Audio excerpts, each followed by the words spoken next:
"You're in the wrong building, buddy. This is for real cops, not rent-a-cops." Without slowing, Officer Bryce Lennox flipped a creamer cup over the man's head. White liquid ran down his hair as laughter exploded from the window table.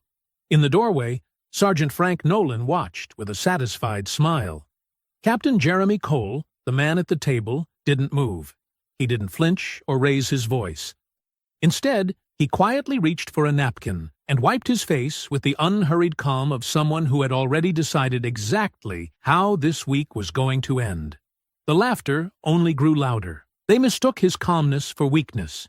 But what nobody in that cafeteria understood was that they had just humiliated the man who held every single one of their careers in his hands. Before continuing, comment where in the world you are watching from and make sure to subscribe, because tomorrow's story is one you can't miss. The break room smelled like burnt coffee and old carpet. It always did. Nobody complained. Complaining wasn't something you did at the 9th Precinct. Not if you were smart. Not if you wanted your shift assignments to stay the way they were. Sergeant Frank Nolan stood at the center of the room like he owned it. Because he did. He leaned against the counter with his coffee mug in one hand, the other tucked in his belt, and he talked. Loud. Easy. The kind of man who never once wondered whether people actually wanted to hear what he had to say. Officers Lennox, Ellison, and Holt sat around the break room table. 3 other officers stood near the door. They all laughed at the right moments. They all nodded when nodding was expected. They had learned, the way you learn things in a place like this, that keeping Frank Nolan happy was simply how you survived. Nolan was 47 years old, 22 years on the force. He had a thick neck, a permanent smirk, and the particular confidence of a man who had never once faced a real consequence. He wasn't the captain of the 9th Precinct. His name had never appeared on that door. But everybody, from the newest rookie to the oldest desk sergeant, understood the truth of this building. Frank Nolan ran it. Captain Roy Jackman had retired 6 weeks ago. Good old Roy, who never rocked the boat, never asked uncomfortable questions, and never once told Nolan no. In the 6 weeks since Roy walked out the door, Nolan had made himself right at home in the power vacuum. He'd started deciding shift assignments personally. He'd overridden 2 HR memos without explanation. He had taken to referring to himself, casually and often, as acting captain. He had no such designation. He didn't seem to care. "You know what Roy's problem was?" Nolan said, swirling his coffee. "No backbone. The man couldn't discipline a parking meter." He paused for the laugh. "Got it." Ellison nearly choked. Lennox grinned and leaned back in his chair like he didn't have a worry in the world. Bryce Lennox was 29, built wide and mean, the kind of young who hadn't grown into himself yet, and probably never would. He had found Nolan early in his career and attached himself like something that doesn't let go. Nolan liked having Lennox around. He was useful that way. Gary Ellison was older, 51, red-faced. The bitterness baked so deep into him that it had stopped looking like bitterness and started looking like personality. He believed, in the marrow of his bones, that 20 years of service entitled him to say and do exactly as he pleased. Stacy Holt sat at the end of the table and laughed along quietly. She'd learned early that laughing along was the only way to avoid becoming the subject of the joke. "New captain starts today," said a duty officer passing through the doorway, not stopping, not making eye contact. Nolan didn't miss a beat. "Yeah." He waved a hand like he was shooing a fly. "I know." He had done his homework on Jeremy Cole the same way he did his homework on all of them. Pulled the file, read it twice, looked for the weaknesses. State-level transfer. Administrative background. No street experience. No precinct relationships. No history in Hargrove City. Diversity hire, Nolan had decided. Plain and simple. He'd seen the type before. All paperwork and politics. No real authority. No idea how a precinct like this one actually functioned. They always came in wanting to change things. They always left tired and beaten, wondering what had hit them. The 9th had eaten 3 captains in 8 years. Nolan had helped with every single one. State-level desk job, he continued, his voice warm with amusement. Man hasn't worked a real shift in years. Probably doesn't even know how to fill out an incident report without his secretary doing it for him. The room laughed again. Ellison leaned forward. How long you give him? Nolan thought about it for exactly 1 second. 6 months. If he's tough. He smiled. He won't be tough. He raised his coffee mug toward the center of the room. A toast, slow and deliberate. The kind that said, nothing changes here. Not today. Not ever. Lennox raised his own cup. Ellison followed. Even Holt lifted hers, just slightly. The fluorescent light above them buzzed faintly in the quiet. Somewhere behind them, through the building's side entrance, a door opened and closed with barely a sound. Nobody noticed. Nobody turned around. Jeremy Cole had been watching men like Frank Nolan his entire career. He knew how they moved. He knew how they laughed. He knew the particular way they held a room, loud and loose and completely sure of themselves, right up until the moment everything fell apart. He stepped through the precinct's side entrance at 8:02 a.m. and let the door close quietly behind him. He was not wearing his uniform. No gold bars, no captain's insignia, no pressed navy blues that would have announced him the moment he walked in. Instead, he wore plain khaki trousers, a dark polo shirt, and a small generic patch on his left shoulder that read, Port Security Unit, in plain block letters. The kind of thing you'd see on a contract worker. The kind of thing that made people's eyes slide right past you. That was exactly the point. He picked up a tray at the cafeteria line, chose scrambled eggs and toast, poured himself a black coffee, and carried everything to a steel table near the far wall. He sat down. He opened a small notebook beside his tray. He picked up his fork. And then he simply watched. 3 months ago, Deputy Chief Anita Dean had pushed a thick folder across her desk without a word. Jeremy had opened it and read every page while she waited.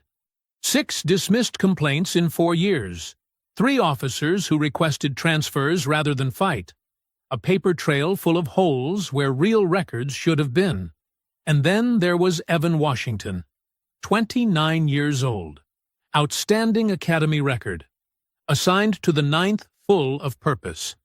By month 3, the worst patrol routes in the district. By month 5, written up for things white officers did freely. By month 8, gone. 2-sentence resignation letter and a man who boxed up his uniform and tried to forget everything. Jeremy closed the folder slowly and looked up. Dean hadn't touched her coffee since he walked in. Tell me about him, Jeremy said. Not the file. Tell me what the file doesn't say. She looked at the window briefly, then back at him. Frank Nolan is not stupid. That's the first thing you need to understand. He looks like a loud, small man, and that makes people underestimate him. They stop paying attention. That's exactly what he wants. She folded her hands on the desk. He has spent 22 years building a network inside that precinct. Officers who owe him favors. Officers who are afraid of him. Officers who have done things they don't want anyone examining too closely. He holds all of it right here. She pressed 2 fingers to her temple. What about outside the precinct? Gerald Dolson. She said the name like a headache that wouldn't quit. City councilman. Chairs the police funding committee. Any formal action against Nolan that makes noise at the city level gets complicated very fast. How complicated? 3 captains in 8 years is complicated. She held his gaze. He will not come at you directly. That's not how he works. He'll bury you in paperwork. He'll go to the union. He'll use Dolson to make noise in the press. And he'll stand in the middle of all of it, with clean hands, and that smile of his. She paused. He has done it before. Evan Washington, Jeremy said quietly. Something shifted in her expression. Just slightly. Evan Washington had more potential than anyone we put through the 9th in a decade. He's working at an auto parts store now. Won't return my calls. The room was very quiet. Jeremy looked at the folder one last time. Then he looked up. Give me 1 week. Now he sat in their cafeteria, eating their eggs, taking the measure of everything around him. He was 54 years old, broad-shouldered, settled, with the particular stillness of a man who had long ago made peace with difficulty and stopped flinching at it. 28 years on the job. 4 of those years on a federal task force where impatience got people killed. He worked methodically. Badge numbers against faces memorized from personnel files. Who deferred to whom? Who sat alone? Who laughed too hard? And who laughed too carefully? The loud table by the windows confirmed everything. Lennox, Ellison, Holt. The architecture of the problem was already visible. The ringleaders, the followers, the one who laughed, but wasn't really laughing. He wrote quietly in his notebook. Facts, times, names, nothing dramatic. He took a sip of coffee. He was perfectly still, in the way that very calm, very dangerous people are still. Not passive, not idle, but coiled, patient, waiting for exactly what he knew was coming. He was almost finished with his breakfast when the air in the room shifted. A chair scraped back from the window table. Bryce Lennox stood up, nudged Ellison, and tilted his head toward Jeremy's table. "Somebody let the security guard into our cafeteria," he said. The table laughed. Jeremy kept eating. Bryce Lennox didn't walk over to start a fight. That wasn't the point. The point was the audience. The point was the 6 officers at the window table watching him cross the cafeteria with that loose, easy grin on his face. The point was Frank Nolan, standing in the doorway with his coffee, watching the whole thing with quiet approval. Lennox was the kind of man who needed witnesses. His cruelty didn't feel real to him unless someone was watching.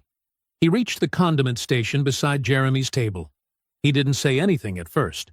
He just picked up a small metal creamer cup, the kind with a foil peel tab on top, and held it loosely between 2 fingers. Casual.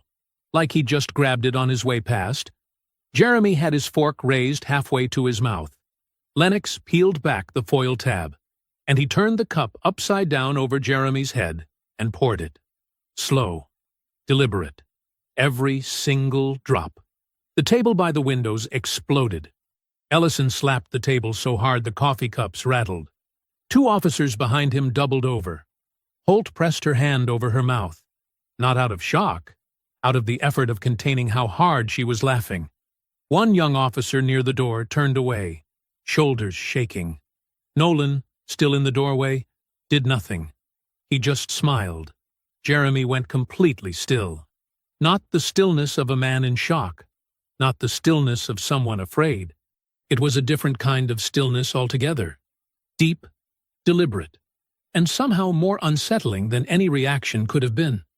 His fork stayed in his hand. His eyes stayed on his tray. He set the fork down. He reached out and pulled a paper napkin from the dispenser beside his tray. He brought it to his face.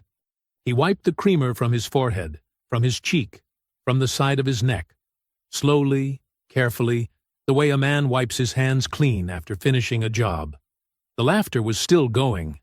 Lennox stood over him, grinning wide, looking back at the table to make sure everyone was still watching. They were.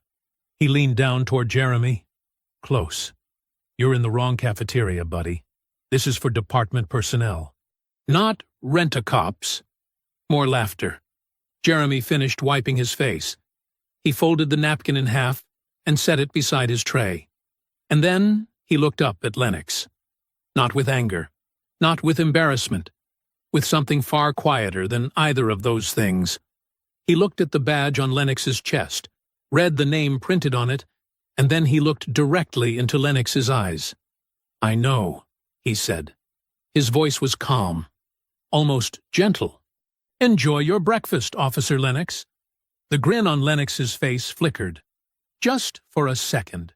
Just the briefest hesitation, like a man who hears a sound he can't quite identify. He hadn't told this man his name. The patch on his chest said Lennox, but that wasn't something a security guard would normally read. Not like that, not casually, not with that kind of ease. But the moment passed. The table was still laughing. Lennox straightened up, looked back at his audience, and spread his hands wide. See? Nothing. He sauntered back toward the window table and dropped into his chair like a man who had just done something worth doing. Nolan pushed off the doorframe and disappeared back into the hallway. Satisfied.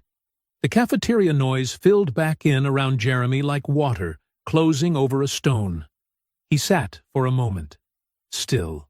Quiet. His breakfast sat in front of him, cooling now. He didn't look around the room. He didn't track the laughter. He didn't watch Lennox settle back in among his friends and replay the moment for the ones who missed the best angle. He reached into the pocket of his polo shirt and pulled out his small notebook. He opened it to a fresh page.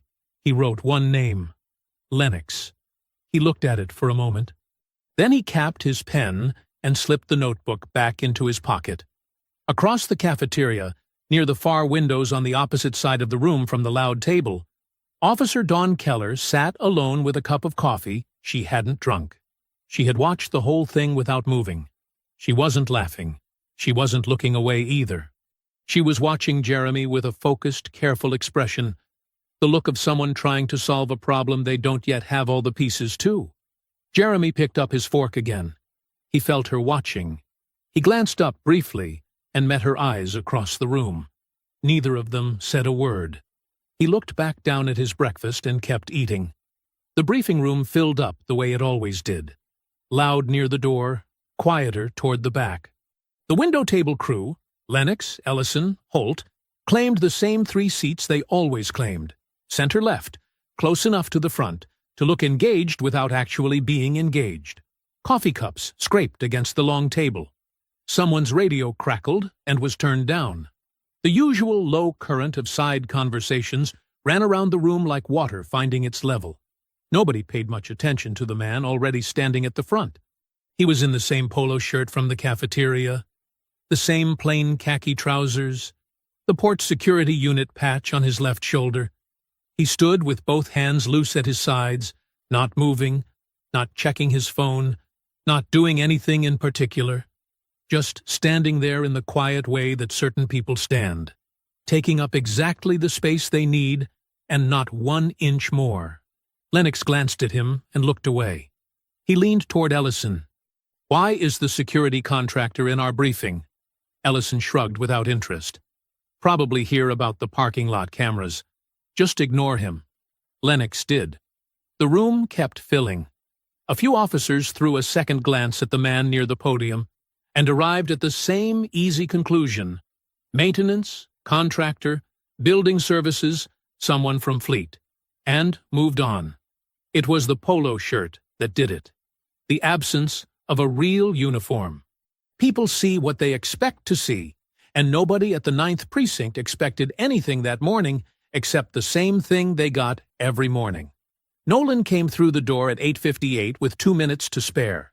He did a brief scan of the room the way he always did, checking attendance, checking posture, confirming the order of things, and his eyes moved across the man at the front without stopping. He set his coffee down. He pulled out the chair at the head of the table. He was just about to sit when the door opened again. The room changed immediately. Not because of a sound or a word. It changed the way a room changes when someone walks in who outranks everyone present. A quiet, involuntary shift, like a current running beneath the floor. Side conversations stopped mid-sentence. Someone straightened in their chair. Someone else put their phone face down. Deputy Chief Anita Dean walked to the front of the room in full-dress uniform, shoulders back, eyes forward, and stood beside the man in the polo shirt. Nolan's hand was still on the back of his chair. He didn't sit down. Dean did not look at him. She did not look at anyone in particular. She stood and waited, and the waiting itself was a kind of pressure, clean and steady and completely controlled. She had clearly done this before. She was clearly not in a hurry. The room reached full silence in about 10 seconds. Lennox's eyes moved to the man beside her. Back to Dean. Back to the man again. He found himself looking more carefully this time, at the way he stood, at the particular quality of his stillness. At the fact that he was meeting nobody's gaze because he didn't need to, because he was completely, entirely unbothered by any of this. Something cold moved through Lennox's chest. He thought about the cafeteria, the creamer cup, the way the man had looked up at him, not scared, not embarrassed, just steady. The way he had said Officer Lennox, like he had always known the name, like it was already filed somewhere inside him, already recorded. "Enjoy your breakfast, Officer Lennox." Lennox's jaw tightened. Ellison leaned forward slightly in his seat, elbows on the table. Holt had both hands wrapped around her coffee cup and was staring at the surface of the table. Nolan stood very still beside his chair. Dean let the silence run exactly as long as she wanted it to. Then she spoke. "Officers of the 9th Precinct." Her voice was unhurried and clear. The voice of a woman who had never once needed to repeat herself. "I'll keep this brief." She turned slightly toward the man beside her. "After a thorough selection process conducted over the past 3 months, the 9th Precinct has a new commanding officer, effective as of this morning." She paused. 1 beat. 2. Captain Jeremy Cole. 28 years of distinguished service. Former liaison to the FBI Organized Crime Task Force. 3 department commendations for integrity in command. She let that land. "Many of you," she continued, and something in her tone shifted just slightly. Not warmer exactly, but more deliberate. "Have already had the opportunity to meet him this morning." Her eyes moved briefly, almost imperceptibly, toward the window table group. The silence that followed was a different kind of silence than the one before. This one had weight. It pressed down on specific people and pressed down hard. Lennox felt the blood leave his face. Ellison's jaw went slack. Holt looked up from the table and then immediately looked back down. Nolan said nothing, did nothing.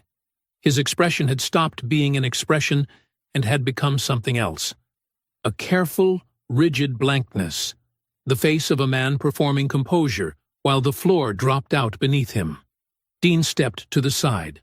"I'll let him take it from here." Jeremy Cole walked to the podium. He moved without urgency. He set both hands on the edges of the stand and looked out over the room. He did not look like a man who had just been revealed. He looked like a man who had simply been waiting for the right moment to step forward. And the moment had arrived exactly on schedule. He found Lennox first, held his gaze for 2 long seconds, then Ellison, then Holt, then, last and longest, Frank Nolan. Nobody in the room made a sound. "Good morning," Jeremy said.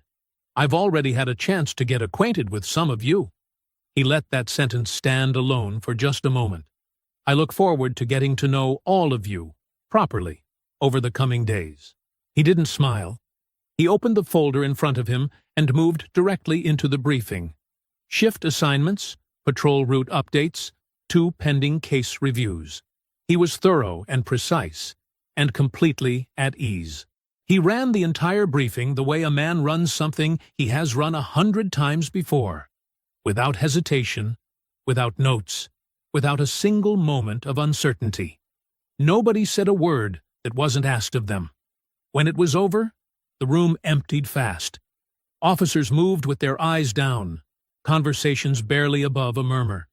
The air had changed in the building. Everyone could feel it, though no one could have said exactly how to describe it. Nolan's face, throughout the entire briefing, had been the color of chalk. In the back row, Dawn Keller let out a long, slow breath. It was the first full breath she had taken all morning. Something had shifted. She could feel it in the room the way you feel a change in weather. Something was different now. Something had started. She gathered her things and stood. At the front of the emptying room, Jeremy closed his folder and straightened his notes. He did not look triumphant. He did not look relieved. He looked exactly like what he was. A man who had prepared for this moment for a very long time, and was only just getting started. The briefing room emptied fast. Officers filed out in clusters, heads down, conversations tight and low. The air had changed in the building. Everybody felt it. Nobody wanted to be the first to say it out loud. Chairs scraped. Boots moved quickly down the hallway. Within 4 minutes, the room was nearly clear. Jeremy stood at the front, closing his folder, unhurried. Frank Nolan was still there. He had hung back near the far wall while the others filtered out, and now he crossed the room with a different walk than the one he'd had this morning. Slower, more measured. He had recalibrated somewhere between the door and the podium, and what he was wearing now was a performance of ease. The particular ease of a man who wants you to believe he isn't threatened. He extended his hand. Captain Cole.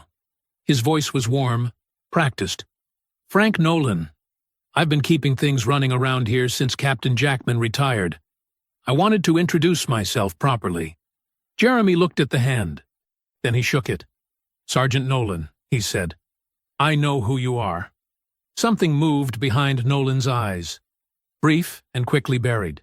Good, good. Well, I just want you to know, I'm here to help. 6 weeks running this place on my own, I've got a pretty solid handle on how things operate.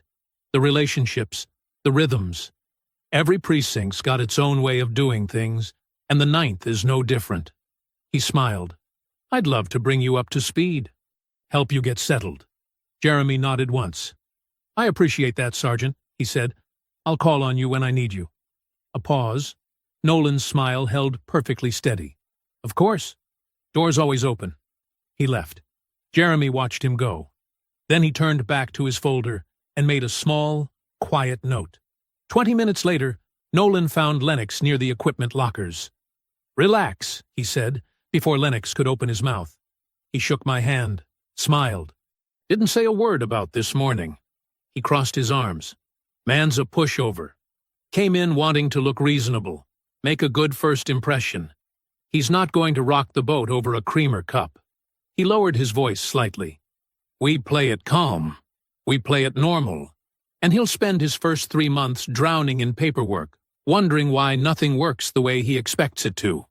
Just like the others. Lennox exhaled. Nolan clapped him on the shoulder and walked away. He was smiling again. At 2:00 p.m., Jeremy opened his office door and leaned into the hallway.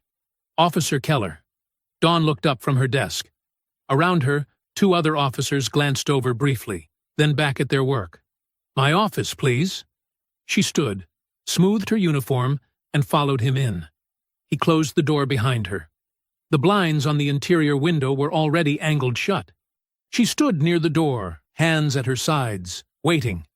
Jeremy went to his desk.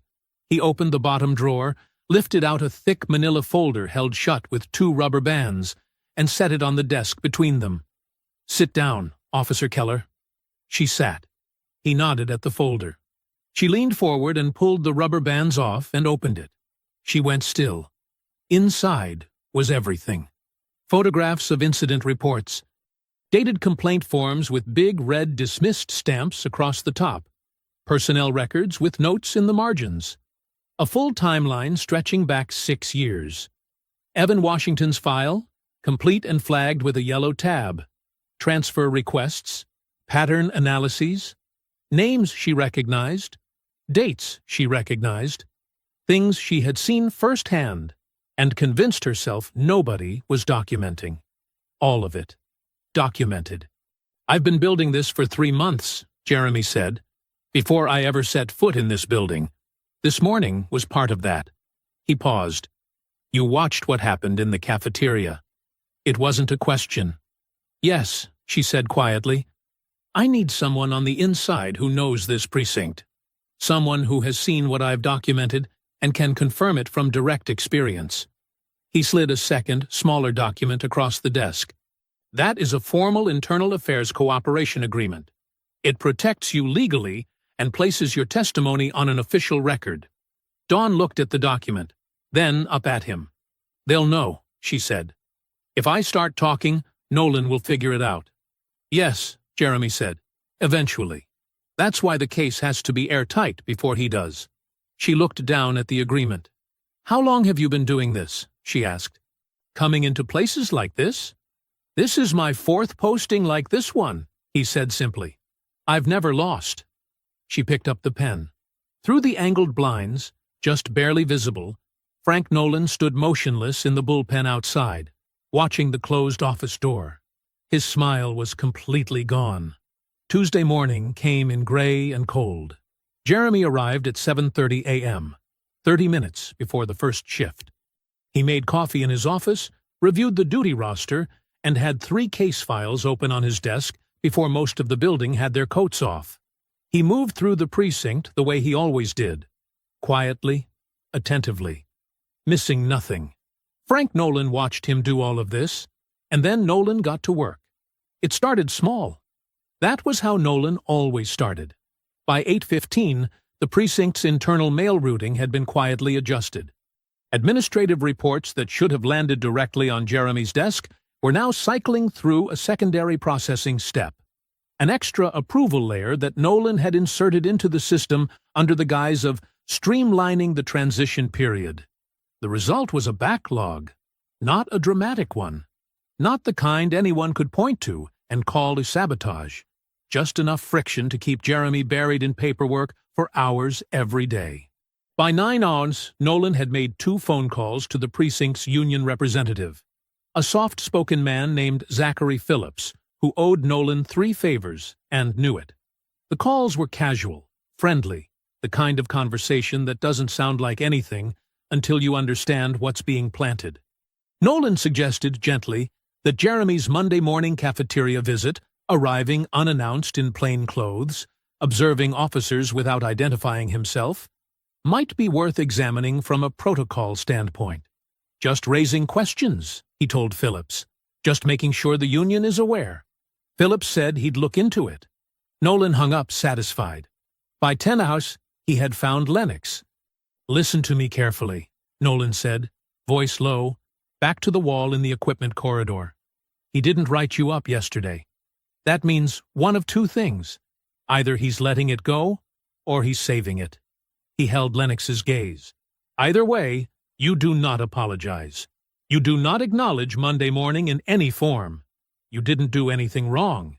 You encountered an unidentified individual in a staff-only space and responded accordingly. That's the story. And if he brings it up directly?" "He won't," Nolan said. "Not yet. He's playing the long game, so we play longer." What Nolan didn't see was what was happening on the other side of the building. Jeremy had scheduled individual orientation meetings with every officer in the precinct. 31 people over 2 days, 15 minutes each, framed as a simple introduction. Getting to know the team. Understanding the precinct's needs. The kind of thing a new captain does. That was how it looked from the outside. From the inside, each meeting was something else entirely. Jeremy sat across from every officer with the same calm, open expression, and asked the same careful questions. About their experience at the 9th, about what was working, about what wasn't, about what they wished leadership understood. Most of the senior officers gave him nothing. Polite, closed, practiced. They had learned to give nothing. But the junior officers were different. A 26-year-old named Officer Tanya Morris came in for her 15 minutes and left after 40. She spoke carefully at first, then less carefully, then not carefully at all. She described her first 6 months at the 9th in a steady voice with her hands clasped tight in her lap. Missed promotions with no explanation.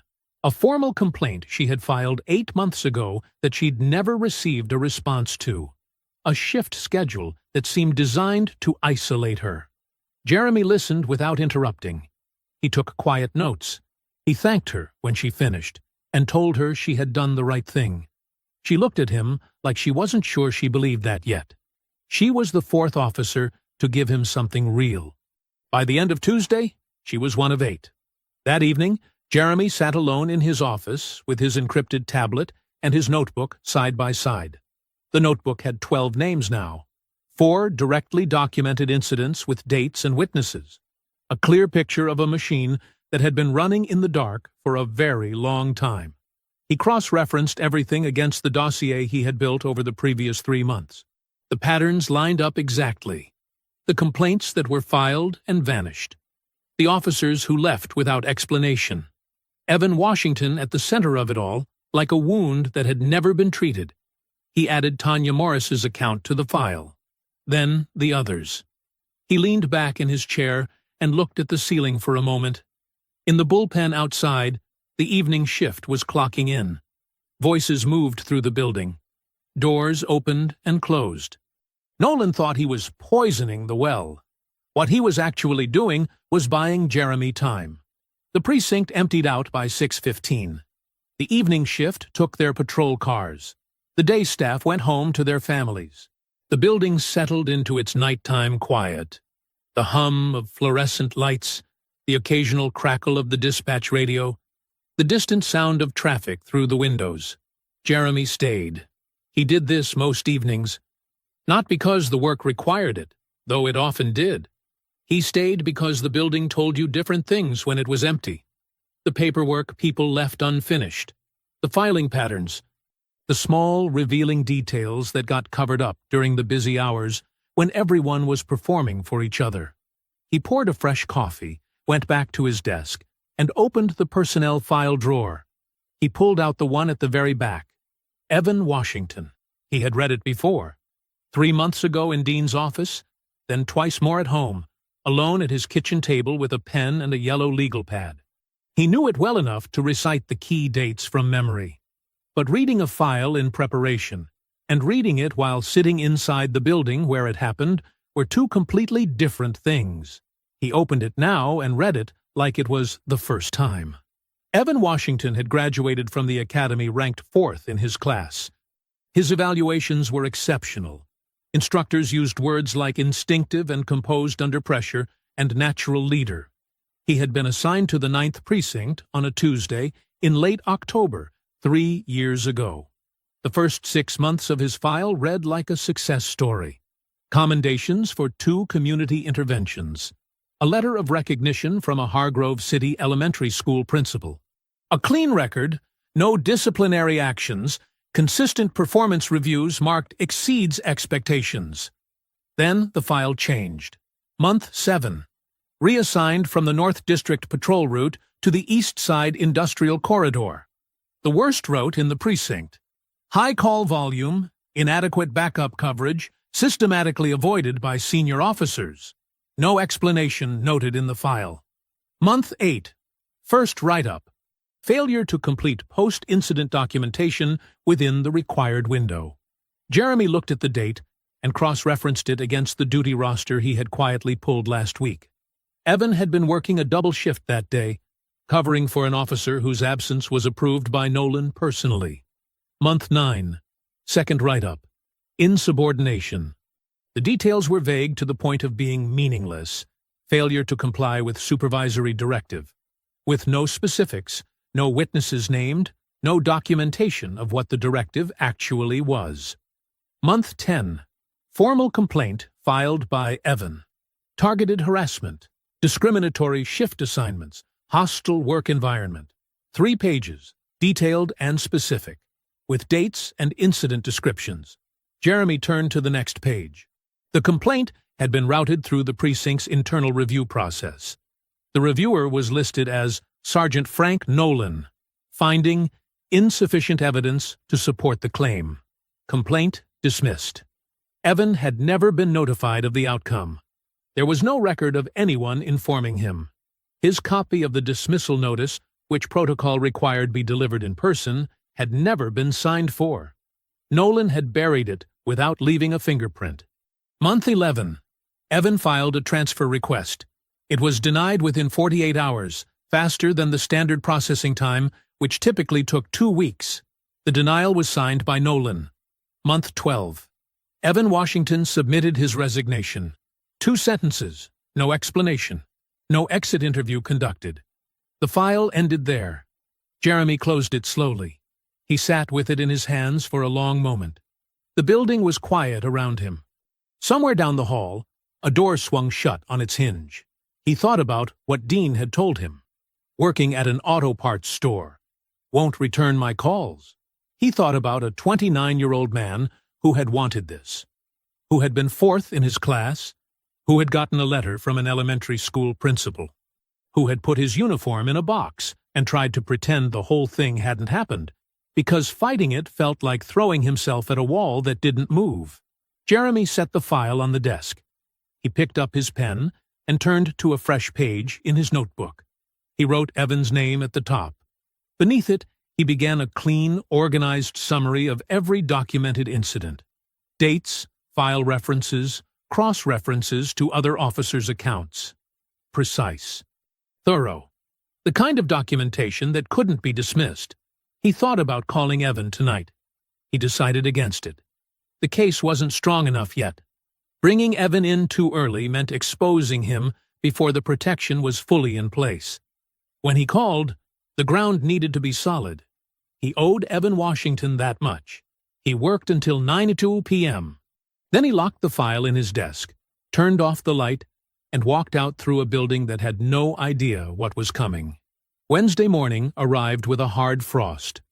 Jeremy was at his desk by 7:15. He ran the morning briefing at 8:30. Clean, professional, no drama. He assigned 2 patrol rotations, reviewed an open case file with a junior detective, and spent the next 2 hours conducting the final orientation meetings with the last group of officers he hadn't reached yet. He was back at his desk by noon. He was reading through a stack of misdirected administrative reports, the ones Nolan's rerouting had delayed, when his phone rang. It was Dean. "Turn on the news," she said. "Channel 4. Frank Nolan made his call from the precinct parking lot at 8:05 a.m. Not from his desk, not from his personal office, from the far corner of the lot, near the equipment bay, where the outdoor cameras didn't reach. He stood with his back to the building and his collar turned up against the cold, and he dialed Gerald Dolson's private cell phone number. Dolson picked up on the second ring. "We have a problem," Nolan said. He talked for 11 minutes. He laid it out carefully. Cole's appointment, the cafeteria setup, the individual officer meetings that were clearly not just orientation sessions. He told Dolson about the cooperation agreement he suspected was circulating. He told him about Don Keller spending 45 minutes behind a closed door with the new captain on day 1. "I need noise," Nolan said. "Public noise. Something that makes him look like the problem before he can make me look like the problem." Dolson was quiet for a moment. "Leave it with me," he said. Councilman Gerald Dolson was 61 years old, silver-haired, and wore the particular polish of a man who had spent 3 decades making problems disappear for the right people. He chaired the city's police funding committee, which meant the 9th Precinct's budget ran through his hands every fiscal year. He and Nolan had an arrangement that was never written down, and never needed to be. Nolan kept the 9th running the way Dolson needed it to run. Quietly, without the kind of headlines that created oversight committees, and Dolson kept the money flowing and the questions minimal. It was a clean arrangement. Cole threatened to make it very messy.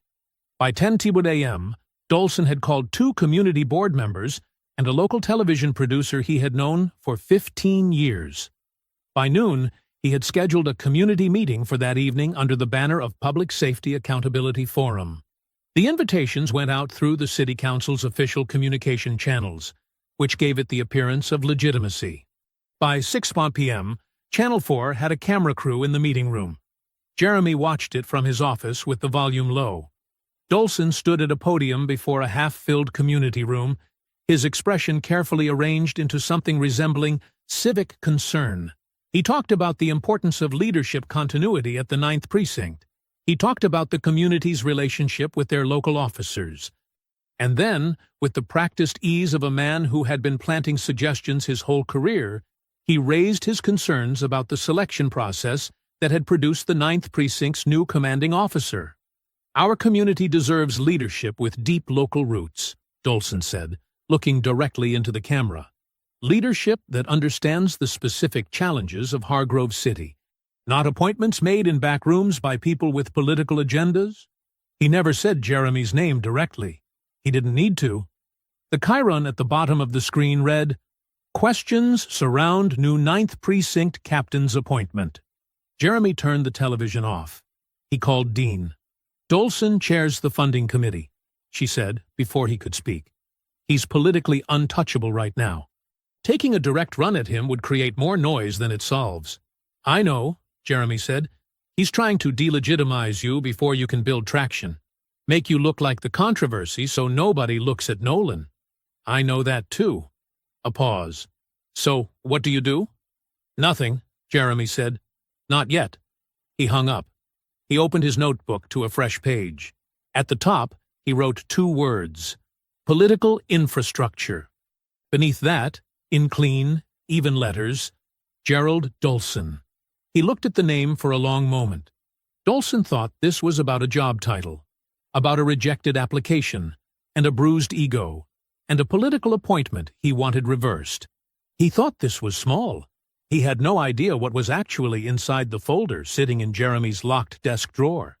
He had no idea how long Jeremy had been building it, or what it would look like when it was finished. Jeremy capped his pen. He went back to work. The precinct was nearly empty by 11. A skeleton crew ran the overnight desk. 2 officers were out on late patrol. The hallways were dim, the building breathing its slow nighttime breath.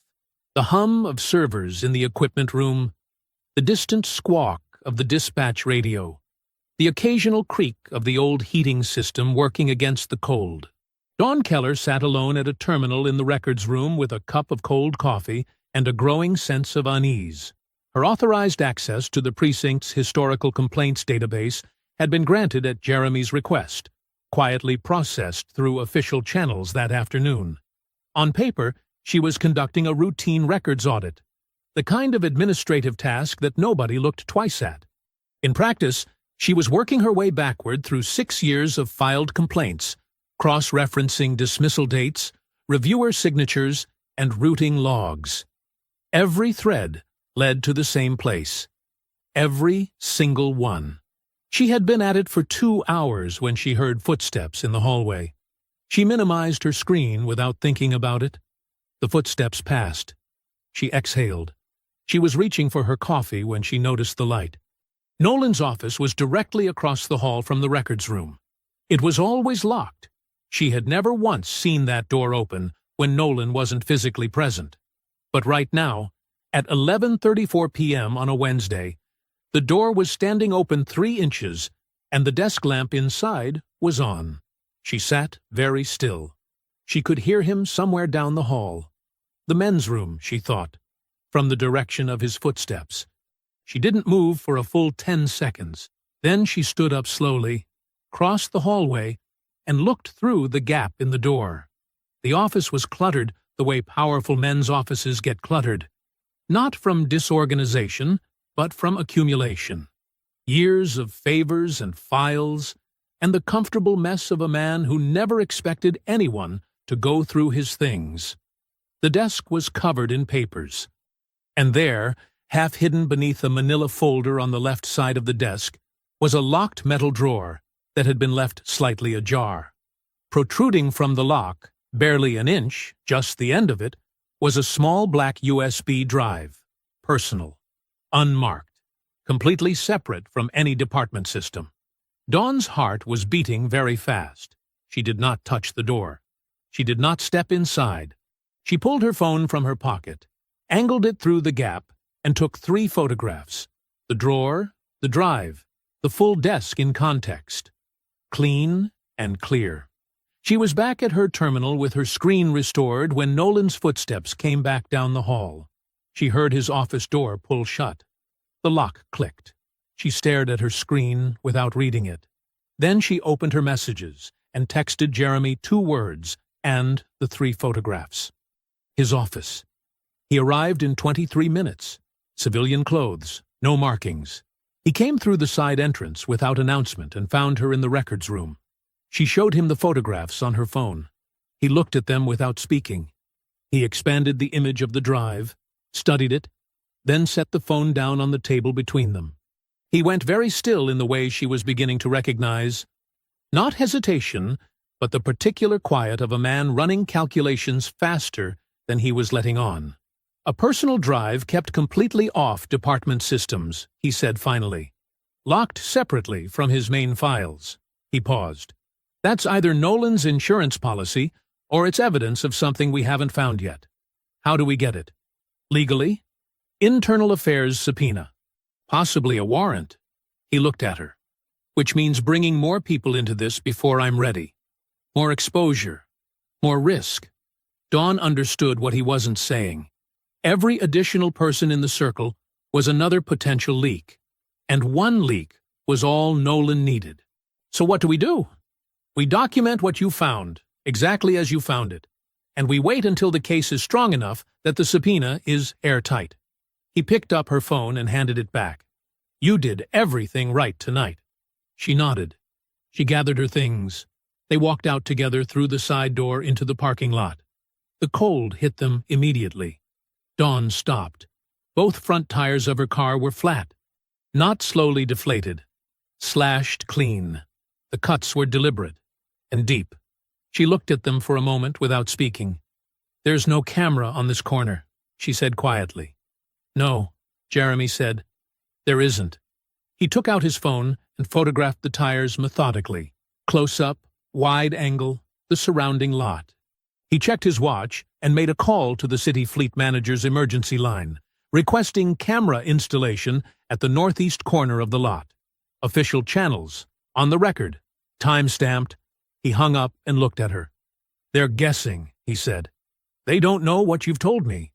This is a warning based on suspicion, not information. Does that make it better? He met her eyes. No. It makes them sloppy. And sloppy people make mistakes. They can't walk back. He drove her to her sister's house. Neither of them said much along the way. Thursday morning felt different. Jeremy noticed it the moment he walked through the front door at 7:20 a.m. It was subtle. The kind of shift you felt before you could name it. Officers who had been keeping their eyes down all week made brief, direct contact as he passed. A junior officer held the equipment room door open for him without being asked. The usual cluster that formed around Nolan's corner of the bullpen was thinner this morning, the orbit looser. Small things. But Jeremy had built careers out of reading small things. He set 2 folders on his desk. One was the completed internal affairs referral. 31 pages, fully documented, cross-referenced, airtight. The other was a sealed envelope addressed to Deputy Chief Dean. He placed them both in the center of his desk, squared them up, and went to run the briefing. Nolan showed up for the briefing but had nowhere to stand. Jeremy was already at the podium when the room filled. He ran it the way he had run every briefing this week. Clean, direct, thorough. Shift assignments, patrol updates, 2 case reviews. He asked specific questions of specific officers and listened to the answers fully, which was something this room hadn't seen in a long time. Nolan sat in his usual chair and had nothing to do with any of it. He tried to interject twice. Small things, framed as helpful additions. Jeremy acknowledged both with a brief nod and continued without incorporating either. Not dismissively, not rudely, simply without yielding any ground. By the time the briefing ended, Nolan looked like a man sitting in a chair that had been moved 3 inches to the left of where it was supposed to be.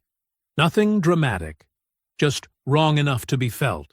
3 officers stopped Jeremy in the hallway afterward. Not together, separately. One after another, in the 20 minutes between the briefing and his first scheduled meeting. Each one found a quiet moment, a stretch of empty corridor, and said some version of the same thing. The first was Officer Damon Hicks, 24 years old and 6 months on the force.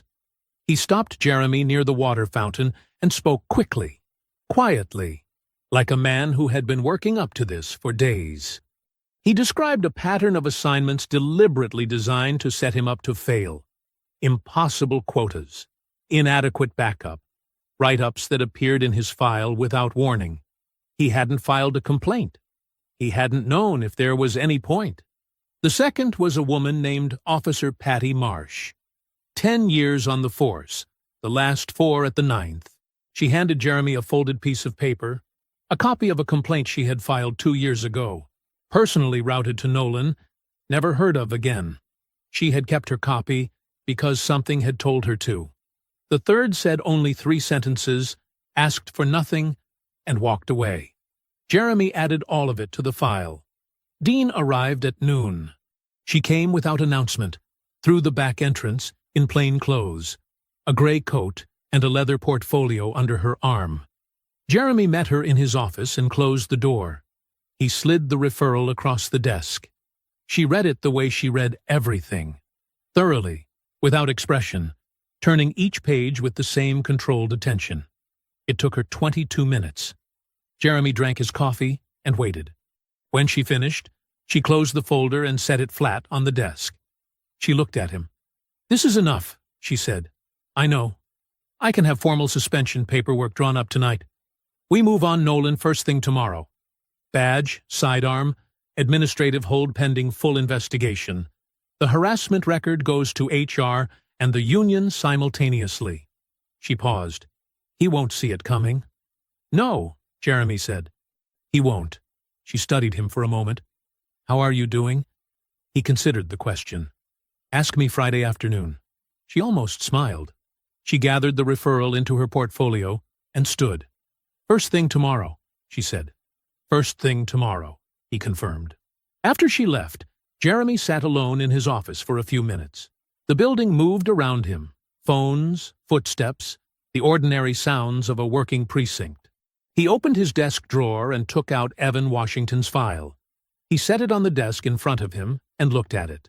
He thought about a 29-year-old man at an auto parts store who had stopped believing anything would happen. He let himself feel it, just for a moment, the quiet, solid satisfaction of a thing nearly finished. Then he put the file away. He sealed the referral envelope. He locked it in the bottom drawer of his desk and turned the key. Outside the glass, across the bullpen, Frank Nolan stood completely motionless, watching the office door. Jeremy turned off his desk lamp and went back to work. Jeremy's phone rang at 9:47 p.m. He was still at his desk. The building was dark except for the lamp in his office and the blue glow of the overnight dispatch terminal down the hall.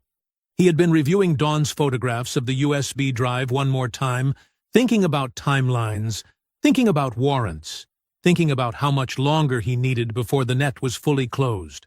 He looked at the screen. Dean. He picked up. Jeremy. Her voice was different, clipped, controlled in the specific way of someone who had received very bad news and was managing it with both hands. "We have a problem." He set down his pen. "Tell me." She talked for 9 minutes. He listened without interrupting. He sat completely still in his chair with one hand flat on the desk, and his eyes fixed on the middle distance, processing everything she said with the same careful attention he gave to everything. Not reacting, not catastrophizing, just taking it in. The structure of what had happened became clear quickly. Nolan had moved first. Sometime between the morning briefing and noon, he had contacted Councilman Dolson.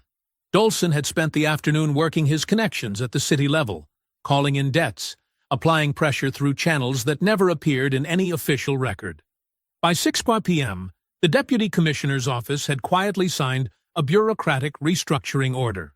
The Internal Affairs Unit assigned to receive Jeremy's referral had been pulled and reassigned to a district reorganization project. Administrative language, buried in routine paperwork, signed on a Thursday afternoon when nobody was paying close attention. "The replacement unit," Dean said. "It's the North Side Division. They have a history with the 9th. Jeremy knew what that meant. He had read those records too. 3 complaints referred to North Side IA in the last 4 years. 3 findings of insufficient evidence. Clean as a whistle, every time. "There's more," Dean said. Of course there was. Someone tipped Nolan about the referral. I don't know who and I don't know when, but he knew it was coming. A pause. He filed a formal union grievance this afternoon. "Claims your Monday observation, arriving in plain clothes, failing to identify yourself as commanding officer, constituted deliberate psychological manipulation and created undue stress for department personnel." The room was very quiet. "He's calling it entrapment," she said. "He's calling my first day on the job entrapment," Jeremy said flatly. "He's calling it whatever word makes the union move fastest." Another pause, heavier than the last. "Jeremy, Ellison and Holt have signed supporting statements. 4 officers total. The grievance is already filed. Jeremy closed his eyes for exactly 2 seconds. Then he opened them. The union is backing it? The union is reviewing it, which at this stage means the same thing. And Dolson... She stopped. Dolson's brother-in-law is the deputy commissioner. There it was, the full shape of it. Not just Nolan, not just Dolson. The deputy commissioner himself, connected by blood and aligned by interest, signing the paperwork that surgically removed the one channel designed to receive everything Jeremy had built. By tomorrow morning, Dean continued, Dolson will be on the news calling for a formal review of your appointment. The union will be citing the grievance publicly. And the deputy commissioner, she stopped again, will back them both, Jeremy said. Yes. The silence that followed had weight to it. Jeremy looked at the sealed envelope in his desk drawer. 31 pages, 6 years of documented abuse. Every complaint, every suppressed transfer, every name, every date. All of it real, all of it thorough. All of it completely useless without a legitimate channel to receive it. Nolan hadn't beaten the evidence. He had beaten the system that was supposed to process it. Go home, Dean said quietly. Get some rest. We'll figure this out tomorrow. Yes, Jeremy said. Good night, Anita. He hung up. He sat in the lamplight without moving for a long time. The building was silent around him. The referral envelope sat in the locked drawer 12 inches from his right hand. The same envelope he had sealed with such quiet satisfaction just hours ago, certain that tomorrow morning would be the beginning of the end. He had been right about that, just not in the way he had expected. He reached over and turned off the desk lamp. In the darkness of his office, in an empty building, with a case that could not currently be filed, Jeremy Cole sat very still and thought. He thought for a long time. Then he picked up his phone and scrolled to a number he had not dialed yet. Evan Washington. His thumb hovered over the screen. He pressed call. Evan Washington picked up on the 4th ring. His voice was thick with sleep, and something older than sleep. A wariness that had settled into him the way things settle when they've been there long enough to stop feeling like a choice. Hello? Evan? Jeremy kept his voice quiet and steady. My name is Jeremy Cole. I'm the new captain at the 9th Precinct. Silence. Not the silence of a man who had fallen back asleep. The silence of a man who had gone very still on the other end of the line. I've read your file, Jeremy continued. All of it. Every complaint. Every write-up. Every date. He paused. I know what they did to you in that building. The silence stretched another few seconds. Then Evan Washington said, I wondered when somebody would call. They talked for 2 hours. Jeremy sat at his kitchen table in the dark, with a cup of coffee going cold beside him and his notebook open in front of him, and he listened the way he had trained himself to listen over 28 years. Completely. Without rushing. Without filling the quiet spaces with his own voice. Evan talked slowly, at first. Carefully. The way you talk about something that hurt you badly when you're not yet sure the person on the other end deserves the full truth of it. He talked about his first months at the 9th, the commendations, the school letter, the genuine belief that he had found the place where he was supposed to be. Then he talked about what came after, the patrol reassignments, the write-ups that appeared in his file like ambushes, the complaint he filed in month 10 that vanished without a response. The transfer request that came back denied in 48 hours. The morning he sat in his car outside the precinct for 45 minutes and then drove home instead of going in. I kept journals, Evan said. Jeremy looked up from his notebook. What kind of journals? Personal ones. Dated entries. Every incident, every conversation, every time something happened that I knew was wrong. A pause. I wrote them because I didn't know what else to do with it. I couldn't sleep. I'd come home and write it all down just to get it out of my head. His voice was flat and factual, the voice of a man describing something he had processed 1,000 times already. I never filed them. I didn't think anyone would listen. "I'm listening," Jeremy said. Another silence. Longer this time. "I have a daughter," Evan said. "She's 4. Her name is Amara." He stopped. "I need you to tell me this is real. That something is actually going to happen this time and I'm not just—" "It's real," Jeremy said. "But I need to ask something difficult." "Ask it." "I need you to come back to the building. Not tonight. Tomorrow morning. In uniform." He waited. "I know what I'm asking." The silence on the other end was the longest yet. "You want me to walk back in there?" Evan said quietly. "Yes." "In front of all of them?" "Yes." Jeremy heard him breathe. Once, slowly, in and out. "Tell me what you have," Evan said. Jeremy told him. Not everything, not the operational details, not the names he was still protecting, but enough. The dossier, the documented pattern, the 6 years of suppressed complaints, the scope of what was coming. When he finished, Evan was quiet for a moment. "Okay," he said finally. "Okay, tell me what time."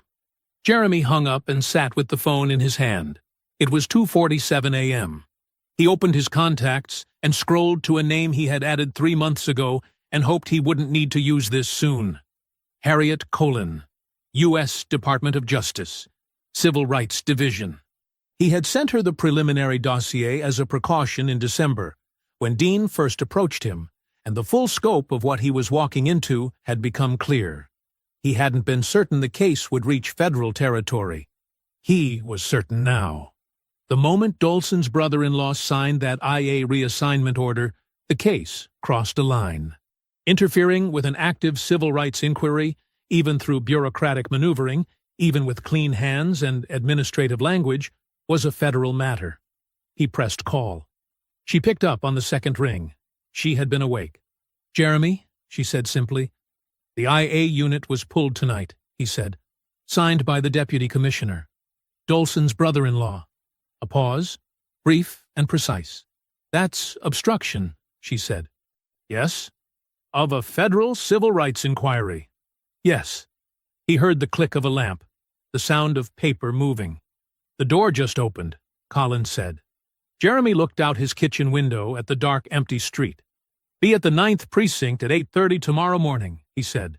"Use the front entrance." "We'll be there," she said. He hung up. He closed his notebook. He did not sleep. Jeremy arrived at 7:45 a.m., in full dress uniform. Gold bars. Polished shoes. Every crease is sharp enough to cut. He walked through the front entrance of the 9th Precinct, with his shoulders back and his face composed, and he went directly to the briefing room, where he stood at the front and waited. He didn't pace. He didn't check his watch. He stood the way he had stood his entire career, like a man who had already decided how things were going to go and was simply waiting for the rest of the world to catch up. Officers began filtering in at 8:00. They came in pairs and clusters, mid-conversation, coffee in hand, still half asleep. One by one they registered him at the front of the room in full-dress uniform, and the conversations dropped off, and the room filled in quietly. Nolan arrived at 8:20. He came through the door already carrying confidence like a weapon. Back-channel confirmation had reached him through the union that the removal review was set for 10:42 a.m., that Dolson was prepared to make a statement at noon, that the deputy commissioner's office was ready to move. He expected to walk into a room with a cornered man at the front of it. He found Jeremy Cole standing at the podium like he owned the building, because he did. Nolan took his seat. His expression gave away nothing. But Jeremy watched his eyes make a quick calculation, a rapid reassessment of the room, the uniform, the posture, and come up uncertain for the first time all week. Good. At 8:25, Dawn Keller came in and took a seat near the back. She looked at Jeremy briefly. He gave her nothing, but she understood. At 8:28, Deputy Chief Dean entered through the side door in full-dress uniform and positioned herself to the right of the podium without a word. Several officers straightened involuntarily in their seats. At 8:30, Jeremy heard the front door of the precinct open. The room didn't hear them coming. It felt them. A change in the air near the hallway entrance. A shift in the building's atmosphere, like pressure changing before a storm. Then the briefing room door opened, and 3 people walked in displaying federal credentials. Harriet Collin was 52 years old, compact and precise, with the bearing of a woman who had spent 25 years in federal courtrooms and had never once lost her footing in one. She wore a dark suit and carried a leather portfolio, and she walked to the side of the room without hurrying and without looking at anyone in particular, which somehow made everyone in the room look at her. Her 2 DOJ colleagues positioned themselves near the door. The room was completely silent. Then the door opened a second time. Evan Washington walked in. He was 29 years old, and he wore his old dress uniform, pressed and straight, the crease in the trousers sharp, the shoes mirror bright. He had clearly spent time on it. He stood in the doorway for just a moment, and Jeremy could see what it cost him to be here, in this building, in front of these people. He could see it in the set of his jaw and the way his hands stayed perfectly still at his sides through what had to be an enormous act of will. He found a place to stand near the left wall. His eyes moved once across the room and settled on Nolan. Nolan looked back at him, and something passed across his face that he couldn't fully suppress. A flash of something raw and ugly, there and gone in an instant. Jeremy stepped to the podium. "Good morning," he said. "Before we begin, I have some introductions to make." He introduced Collin and her colleagues. He stated her title and her division clearly and without drama, the way you state facts that don't require decoration. Collin stepped forward. "The Department of Justice Civil Rights Division has opened a formal federal investigation into this precinct," she said. Her voice was measured and absolute. "The investigation covers systematic civil rights violations, racially discriminatory conduct, targeted harassment of officers, suppression of formal complaints, and obstruction of a civil rights inquiry." She looked at the room without expression. "This investigation is now active and federal in jurisdiction." The fluorescent lights hummed overhead. Nobody moved. Jeremy turned slightly. "Officer Washington," he said quietly, "would you like to say anything?" Evan Washington looked directly at Frank Nolan. His voice, when it came, was steady and clear, and left no room for misunderstanding. "I came back to make sure my daughter grows up in a city where this doesn't happen to the next one." The room was silent enough to hear the lights hum. Nobody spoke for a long moment after Evan sat down. The silence was enormous. It pressed down on the room like a physical weight, filling every corner, settling over every officer like a judgment they couldn't escape. Men who had laughed in the cafeteria on Monday morning sat with their eyes fixed on the table in front of them. Men who had signed their names to Nolan's grievance without a second thought stared at the wall like they were looking for a door that wasn't there. Nobody looked at Nolan. Nolan looked at nothing. Deputy Chief Dean stepped forward. She held a single sheet of paper in her right hand. She moved to the front of the room with the slow, deliberate pace of someone who understood that speed would rob this moment of what it deserved. She had waited a long time for this. She was not going to rush it. "Sergeant Frank Nolan." The name landed like a stone dropped in still water. Nolan looked up. His face had gone somewhere that faces go when every defense a man has built over 22 years collapses at the same moment. A rigid, terrible blankness, like a building the second after the walls come down and before the dust has settled. He was performing composure. His body was betraying him anyway. "Effective immediately," Dean said, her voice filling every inch of the room. "You are placed on administrative suspension, pending the outcome of the federal civil rights investigation opened this morning by the Department of Justice. You will surrender your badge and your sidearm before leaving this building." She stopped speaking. The room waited. Nolan stood. The movement was slow and stiff, like a man whose body had aged 10 years in the last 10 minutes. He straightened his jacket with both hands. A habit, muscle memory. Something to do with his hands while the room watched. He reached to his belt and unclipped his badge and stood there for just a moment, holding it in his palm. 22 years. He set it on the table. The sound it made That small, flat, metallic click against the surface was the loudest thing in the room. Several officers flinched at it without meaning to. He unholstered his sidearm. He cleared it with the mechanical efficiency of long practice and placed it beside the badge. His hands were shaking, both of them. A fine, uncontrollable tremor that ran from his wrists to his fingertips, and did not stop. He stepped back from the table. He straightened his jacket again, that same useless gesture, his hands needing somewhere to go, and he walked toward the door. His back was straight. His face was empty. He didn't look at Lennox. He didn't look at Ellison. He didn't look at Holt, who had laughed the loudest on Monday morning and was now staring at her own hands in her lap like she didn't recognize them. He didn't look at Evan Washington. But he passed within 4 feet of him on the way to the door. Evan didn't move, didn't speak, stood absolutely still with his hands at his sides and watched Nolan pass with an expression that carried 3 years of a man's life in it. 3 years of the worst kind of quiet. The kind that settles over you when you've been told, over and over, by the weight of institutional silence, that what happened to you didn't matter. It mattered. The door swung shut behind Nolan with a sound like a period at the end of a very long sentence. Harriet Collins stepped forward. She opened her portfolio with both hands and looked at the room, not searching for anyone, not avoiding anyone, just looking. The look of a woman who had walked into many rooms like this one and understood exactly what they were. Officer Bryce Lennox. Lennox looked up from the table, and for one unguarded second, his face was completely open. Stripped of the grin, stripped of the performance, stripped of everything that Monday morning had been built on. What was underneath it was something much smaller than the man who had stood over Jeremy with a creamer cup and an audience at his back. You are hereby formally charged with conduct unbecoming an officer, assault under color of law, and violation of the civil rights of a commanding officer. Collins' voice didn't rise or fall. It didn't need to.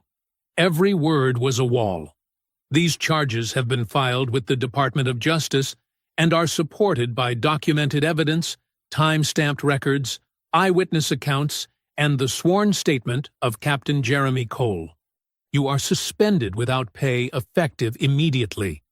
You will surrender your credentials before leaving this building. Lennox's mouth opened. Something started to come out of it. A protest. A reflex. The last automatic reach for a world where he could still talk his way out of something. The look on Collins' face stopped it cold. He stood up. His fingers fumbled with the badge pin. Once, twice, 3 times before it came free.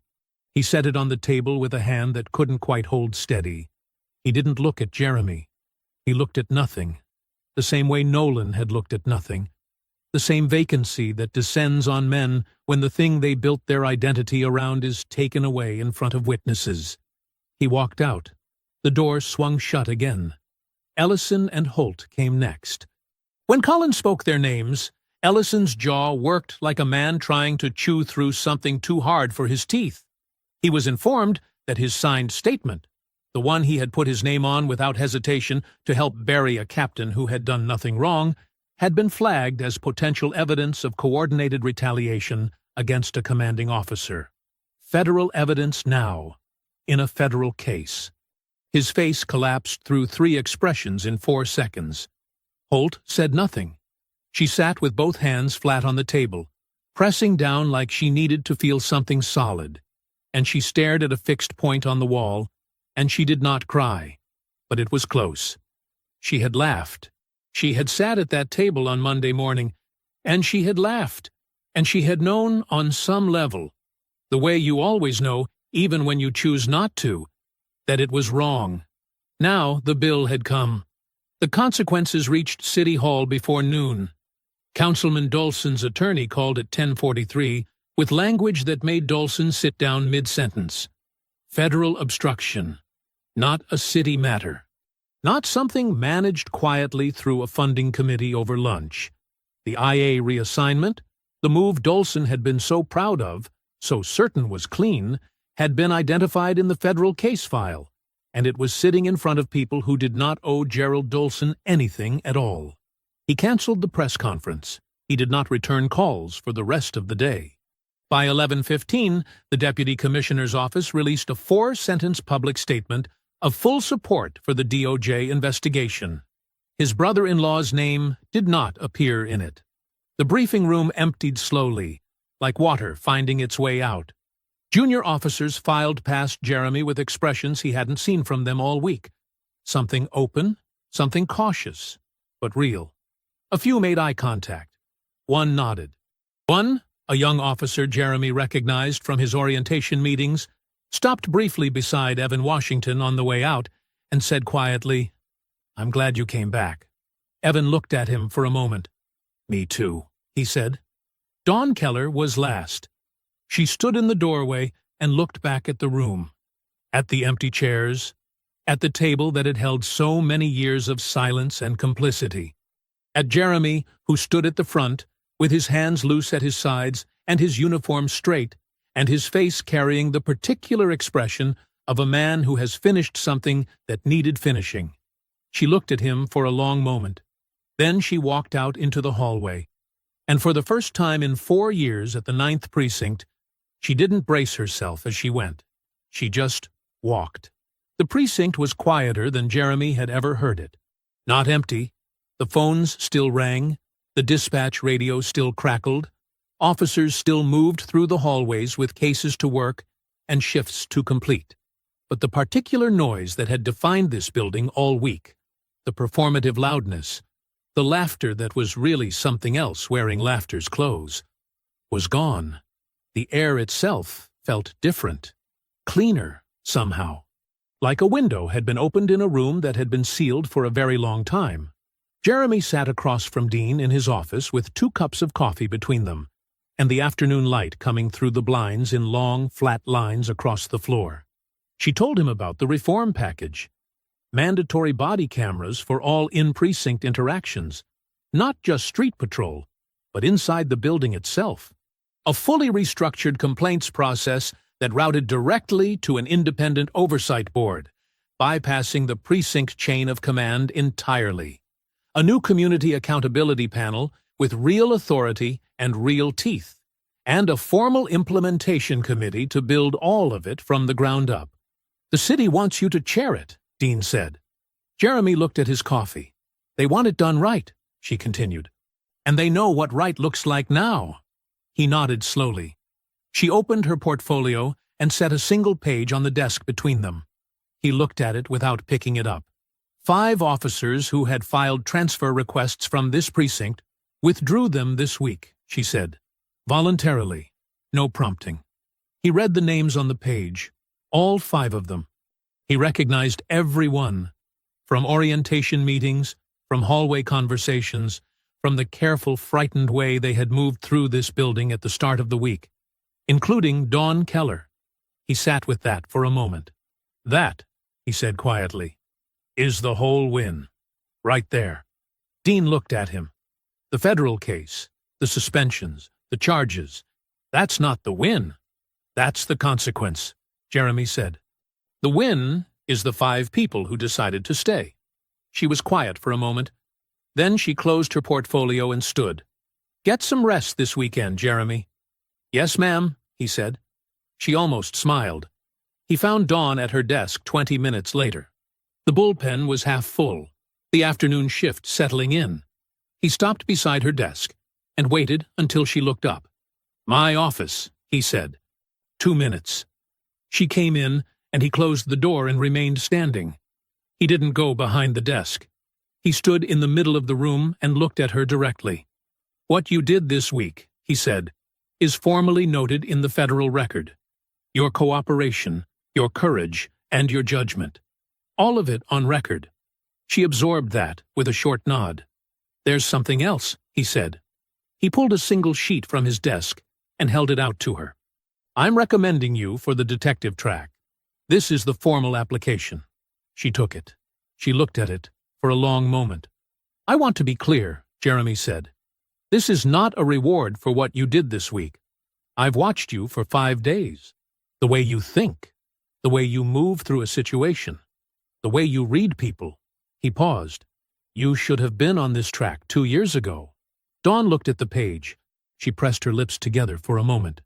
"My mother," she said finally, "is going to lose her mind." Something moved across Jeremy's face that was almost, not quite, but almost, a smile. "Tell her she raised someone worth bragging about," he said. At 1:30 p.m., Jeremy carried a lunch tray from the cafeteria line and walked to the far end of the room. He sat down at the steel table near the far wall. The same table, the same seat.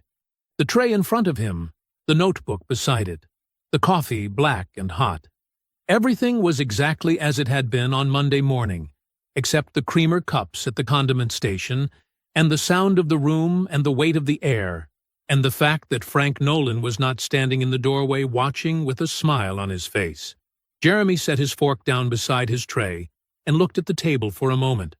5 days. He picked up his fork. The cafeteria door opened, and Dawn Keller walked through with her own tray. She crossed the room without being asked, without ceremony, and sat down across from him. She didn't explain herself. She didn't need to. They sat in comfortable silence. Then the door opened again. Officer Damon Hicks stood in the entrance with his lunch tray, 24 years old and 6 months on the job, looking at Jeremy with the particular uncertainty of a young man who wasn't sure of the rules of a world that had just changed. He had not laughed on Monday morning. He had not signed his name to anything. He had sat in orientation and spoken carefully and honestly, and hoped, in the quiet way that young people hope, that someone was actually listening. Jeremy looked up. "Plenty of room, Officer Hicks," he said. Hicks crossed the cafeteria and sat down. 2 more officers followed him through the door a moment later. Officer Tanya Morris, who had spent 40 minutes in Jeremy's office telling the truth about her first 6 months at the 9th, and a young officer named Marsh, who had handed Jeremy a folded piece of paper in the hallway on Thursday and asked for nothing in return.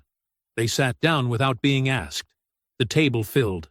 Jeremy looked at it for just a moment, at the faces around him, at this ordinary steel table in this ordinary cafeteria, in a building that had, 5 days ago, been a place where cruelty had a uniform, and silence was the price of survival. He picked up his fork. He ate. And outside the cafeteria windows, Hargrove City moved through its Friday afternoon, unaware, unhurried, carrying on. While inside the 9th precinct, something that had been broken for a very long time quietly, finally, began to heal. If you enjoyed the story, leave a like to support my channel, and subscribe so that you do not miss out on the next one. On the screen, I have picked 2 special stories just for you. Have a wonderful day.